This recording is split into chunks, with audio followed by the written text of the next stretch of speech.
Okay, so we have these two equations and we had to solve for the value of x and y. So fast forward, to deal with this kind of question, what we have to do is to get rid of the log expressions, right? Now if you compare the two equations, they are all having log expressions in them. So to make this very simplified, we can combine logs in the first equation to get a single log. Then we take the antilog on both sides to get rid of the log expression. We do the same thing for the second equation also to get rid of the log expression so that we get two simplified equations which we can proceed and then solve. Okay, so let's consider the first equation. So the first equation is log to the base of 2 of x plus log y base 2 equals 3. Now the two log expressions are all having the same basis, right? So we can simply combine them as a single log with the same base. Then we multiply the x and then the y to get xy. Then this equals 3. Now we can take the antilog on both sides by simply moving these two to the other side.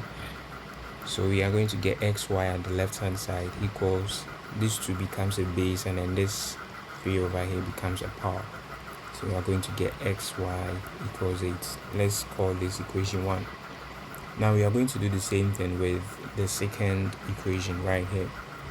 So that one is log x base y equals 2. So in the same way, we are going to take the antilog by moving this y to the other side. So we're going to get x equals y squared. Let's call this equation 2. Okay, so now we have these two equations, 1 and then 2, and we have solved them simultaneously. We can simply do this by making a direct substitution, by substituting equation 2 into equation 1, right? That's very simple. So wherever we see x in equation 1, we replace it with y squared. Okay, so we are going to do that. So we now have y squared. So we are putting equation 2 into equation 1. So we are going to have y squared, that is replacing this x with y. We're going to get y squared, then multiplying this y equals 8.